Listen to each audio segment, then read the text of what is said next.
Do you know that vaccinated people who catch COVID-19 are less likely to report serious illness with COVID-19 and related health problems than those who are unvaccinated? Getting the COVID vaccine is the surest means to protect you and your loved ones. The vaccine guides the body to identify COVID-19 and fight it.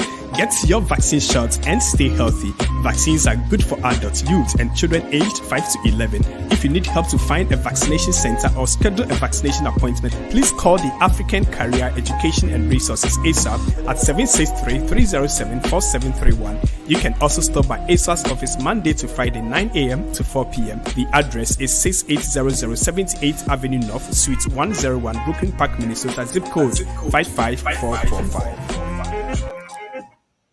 Hello, welcome to Africa Let's Talk. My name is Collins Kofi Opon. You can always call me Mr. Beyond. Today we are talking about 2020 elections here in the United States and of course in Minnesota. What is at stake for the community? I have the privilege of speaking with the Secretary of State here in Minnesota. His name is Steve Simon. And of course, we're going to learn more about this particular topic. So please, if you hear me right, you can always join and of course, invite your friends to share as well, especially as my guest is ready today.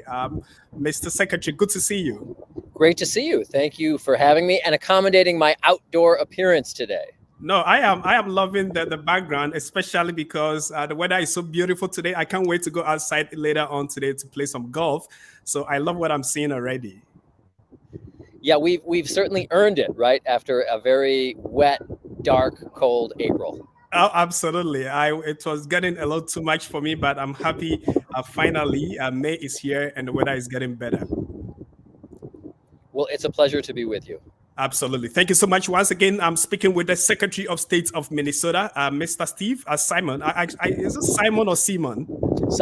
Simon. Okay. And yes, definitely we are talking about 2022 elections. What is at stake for the community? And of course, we're going to delve right into the conversation. We want to actually find out from you if you can tell us a bit more about your work. Of course, we want to delve into your area of work. How is the Secretary of State's job at the state level different? And of course, what does your work entail?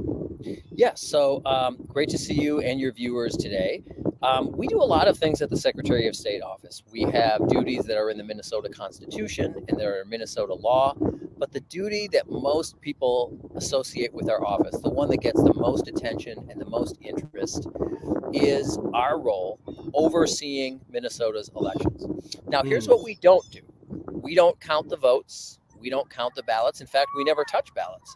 That all happens at the local level, at counties and cities and towns, but we oversee and coordinate that effort. We make sure that the election equipment is fair and that it meets very high standards. We draft some of the rules for elections.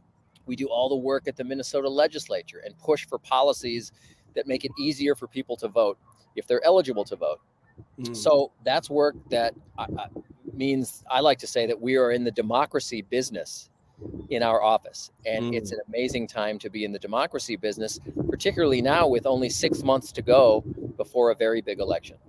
Well, it's interesting because for most people, it has to do just with a business registration, especially Right. when we register in our business and we see your name signed by Steve Simon. That is all we think about it as far as your work is concerned. So thanks for the enlightenment and education of overseeing elections as well here in Minnesota. Once again, if you join the conversation, this is African Let's Talk. I'm speaking with Secretary of State here in Minnesota, Mr. Steve Simon. And of course, we're delving into the conversation right now. Please, if you have any questions, let them come in. But of course, we also want, on a different note, to talk briefly. We understood that this year in January, you were actually tested for COVID-19. How was the recovery process for you? Oh, thank you for asking. I'm very fortunate, and my family's fortunate. We all had it in January. Fortunately, it was a very mild, it was the Omicron variant. It wasn't Delta, which was before. It was Omicron. It was very mild. We were all double vaccinated. My wife and I were boosted as well. And really, in our particular case, it was like a very mild cold. Not a problem. We did isolate, but thank you for asking. We were all healthy, no problems. But I think that's because we took the time to get vaccinated and boosted. Had we not gotten vaccinated and not gotten boosted, it could have been, we'll never know, but it certainly might have been a lot worse. Well, we're happy to learn about your recovery and, of course, how the vaccination even helped in the process. Now, let's get back into talking elections. And, of course, we want to know, what do people need to know about voting in 2020? What is on the ballot? And, of course, how does one need to be eligible to vote? We want to learn about this aspects of elections and voting. Well, this election, the November general election, is November 8th, Tuesday, November 8th. So just about 6 months from now. Because today is May 6th. So in 6 months, we'll have the big election. And there are a lot of important offices on the ballot. So obviously, this is not a presidential election year, but we will be electing the offices of governor, the offices of Secretary of State, which I hold, Attorney General, the state auditor, and all the members of the Minnesota legislature, the House, the Senate, as well as the United States House of Representatives. So there's a lot of important stuff on the ballot. And I would tell your viewers, we have a website that's really a great tool. The website is mnvotes.org. That's mnvotes.org. And mnvotes.org is great because some of your viewers may be wondering, well, am I registered to vote?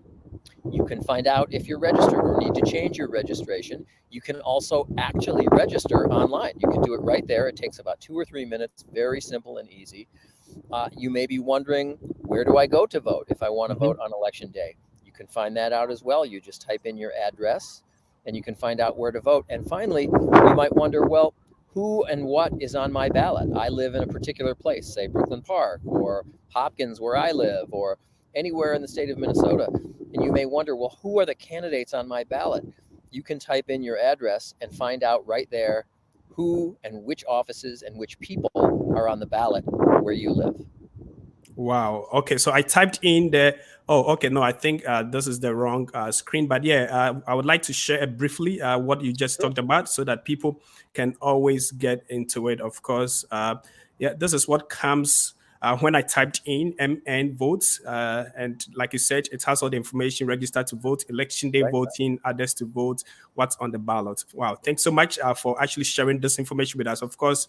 Okay. So this is what I wanted to show. I thought I had already shown it. There you go. All right. So it has all the information: registered to vote, election day voting, and of course other ways to vote and what's on the ballot. Really straightforward resources right here on the website. May I say something else about the website that I'm particularly proud of? And that is that we have all of our voting materials in 12 different languages. To me, wow. It's very important for 2 reasons. Number one is personal. It's personal. I'm the son of an immigrant. I grew up in a bilingual household. And I know how important it is because of my mother. I know exactly. I lived it. I breathed it. I know it.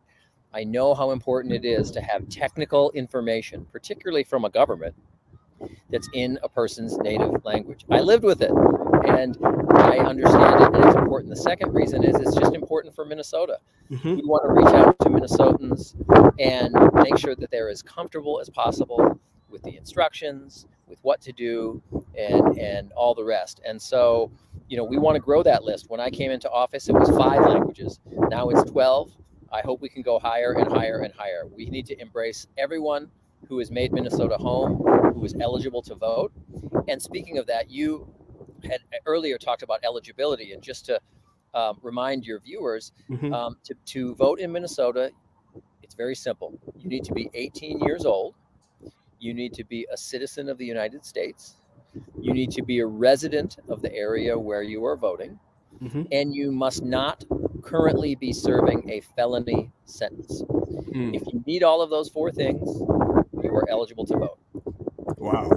Wow, that's amazing. And of course, I know many people actually can meet the eligibility. And of course, we are encouraging everyone, if you have any questions, even about the eligibility, you are more than welcome to please send in your comments in the comment box. And in this conversation time, we'll be able to, because at this time, we want to know for community members who are new to voting. I mean, a lot of people, they may be getting all this eligibility, but they haven't done it before. How do people register to begin with? I know we talked about the website, but can you give us the steps and what they need to register, please?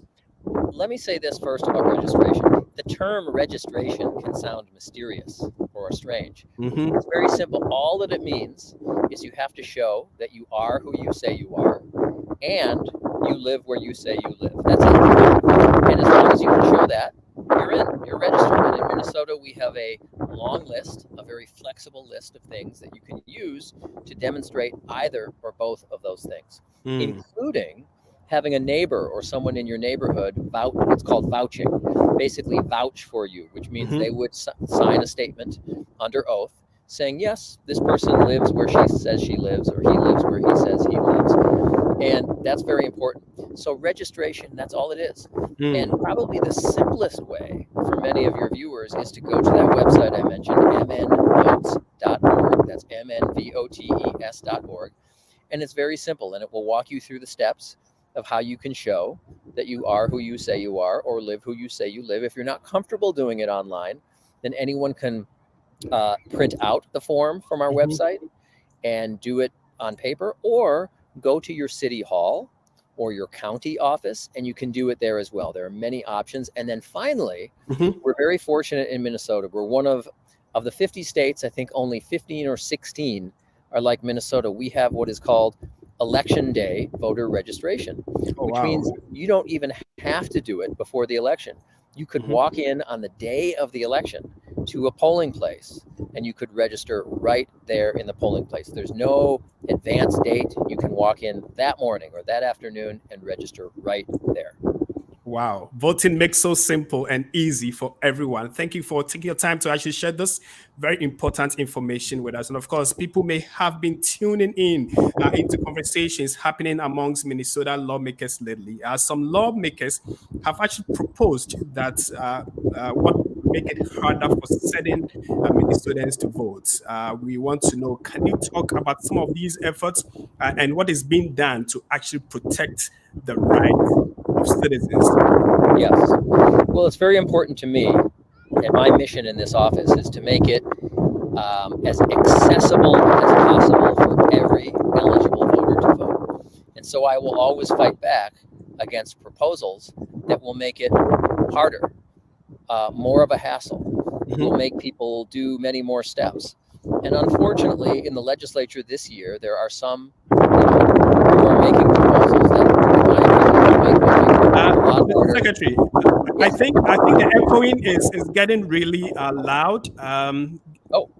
Yeah, give me a second. All right, so let's take a break. If you can reposition yourself quickly, then we can just come back into it and continue the conversation if you don't mind. Is this better? Can you hear me better? Oh, okay. I think it's the air. Okay, it's a lot better now. I think we can hear you. Okay. Yes. Great. Well, I was just saying that there are some provisions in the Minnesota legislature this year which really are disturbing to me, which would make voting harder when it doesn't need to be harder. I'll give you an example. So in 2020 in particular, a lot of people liked using ballot drop boxes. These are what they sound like. It's like a post office receptacle, but for ballots. And They need to be safe. They need to be Mhm. tamper-proof and weather-proof. But there are some proposals that would make it a lot harder for cities and counties to put these ballot drop boxes up.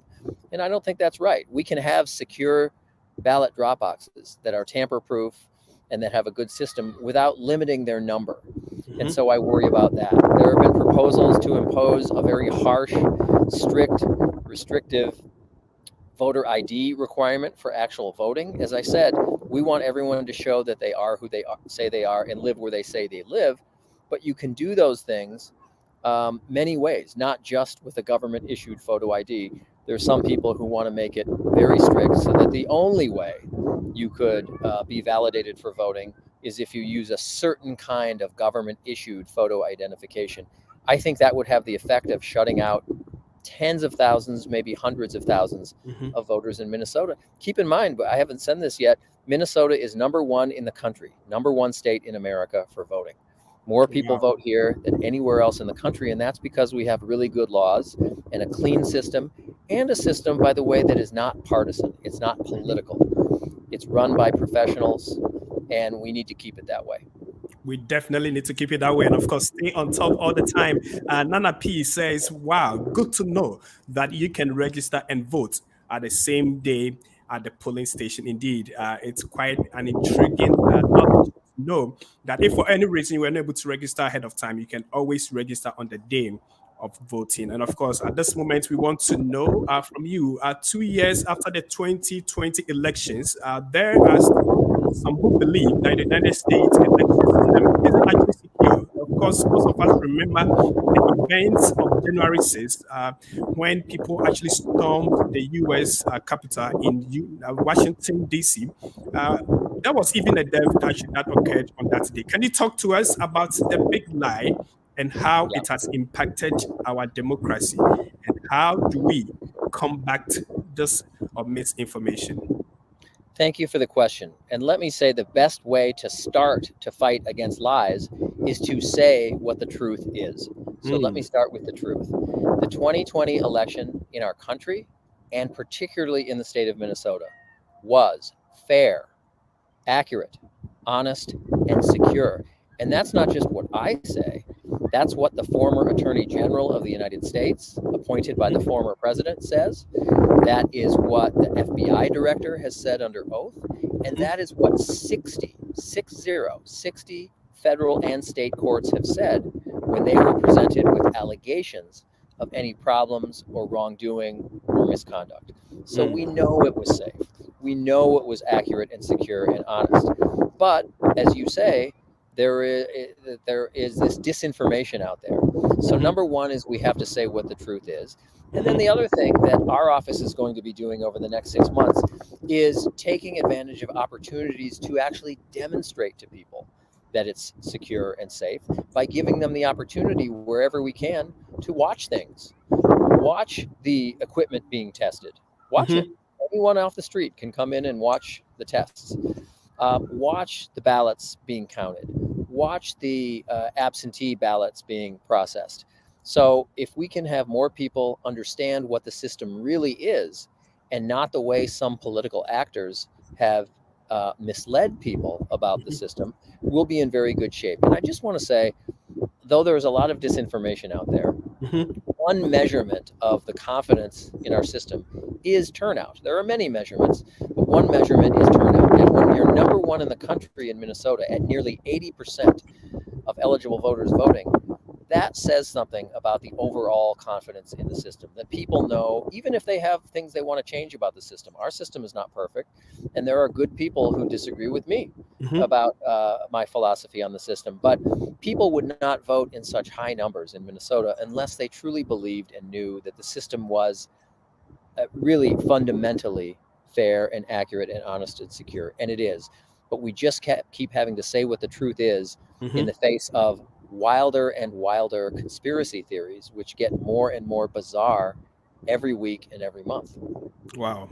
Interesting. Thanks so much for this clarification. We'll take just a quick break. When we come back, we'll be concluding the conversation. And of course, viewers, if you have any questions, you're more than welcome to really send them in now so that we can cover it in the concluding part of today's conversation. I will be right back. Do you know that vaccinated people who catch COVID-19 are less likely to report serious illness with COVID-19 and related health problems than those who are unvaccinated? Getting the COVID vaccine is the surest means to protect you and your loved ones. The vaccine guides the body to identify COVID-19 and fight it. Get your vaccine shots and stay healthy. Vaccines are good for adults, youths, and children aged 5 to 11. If you need help to find a vaccination center or schedule a vaccination appointment, please call the African Career Education and Resources ASAP at 763-307-4731. You can also stop by ASAP's office Monday to Friday 9 a.m. to 4 p.m. The address is 6800 78th Avenue North, Suite 101, Brooklyn Park, Minnesota, zip code 55445. To Africa, let's talk. My name is Collins Kofi Opon. I've been speaking with the Secretary of State of Minnesota, Mr. Steve Simon. And of course, we've been talking about elections 2022. What is at stake for the community? We are coming to the concluding session of the conversation. Of course, our young voters actually tend to turn out to vote far less than older voters. What can we do this time around to encourage the young people in our lives to vote? Great question.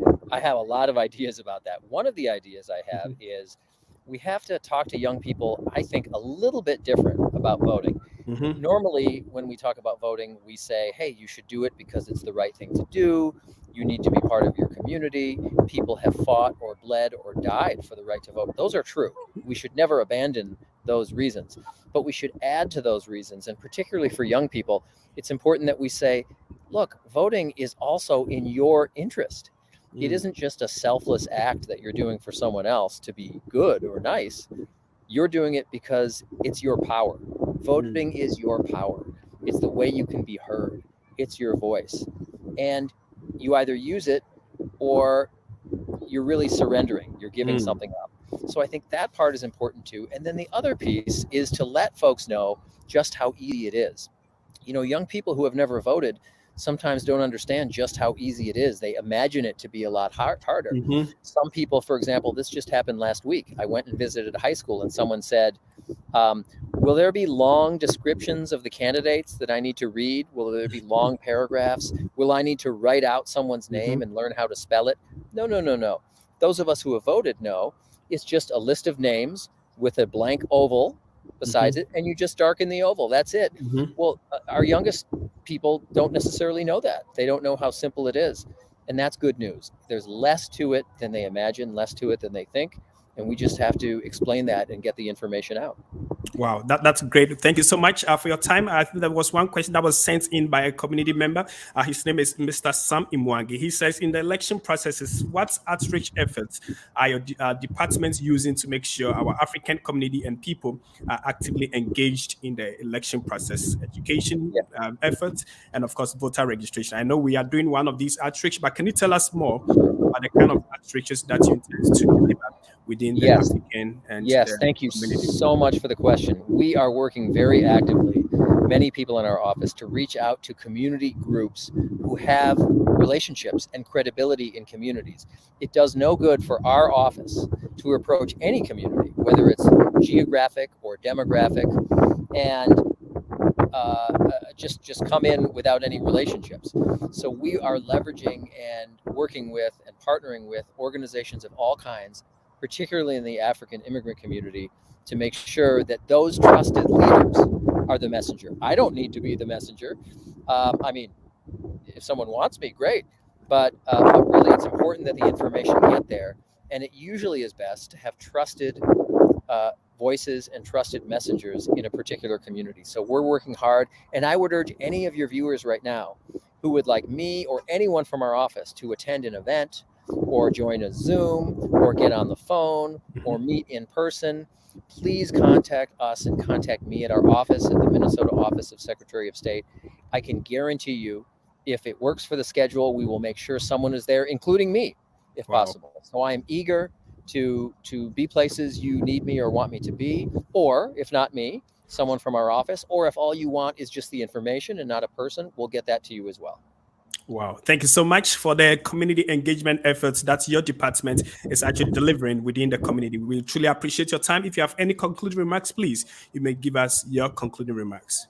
Well, thank you so much. It's my honor and pleasure to be with you. I hope I can come back as the election progresses. Absolutely. This is a big year. A lot's going on. And remember, mnvotes.org is the one-stop shop where you can register online, check your registration, check who's on your ballot, check your polling place, and you can do it in up to 12 different languages. mnvotes.org. It's an honor to be your Secretary of State. Thank you, everyone, for being partners in the democracy business. Well, thank you so very much, Mr. Secretary of State, Steve Simon, for being on the program. We truly, truly appreciate your time. My pleasure, my honor. Thank you. Absolutely. Have a good one. You too. Thank you. Well, I've been speaking to the Secretary of State of Minnesota, Mr. Steve Simon. We've been talking about elections 2022. What is at stake for the community? And thanks to everybody who joined the conversation. Please continue to share the video, invite your friends. And of course, let's spread the word about voting, because really, voting is your power. It's your decision to really make a difference. And you are actually doing yourself more favor, because then you get to be the one to decide what and how things happen in your community. My name is Collins Kofi Opon. Thanks to everybody who joined us on this conversation. Have a good night.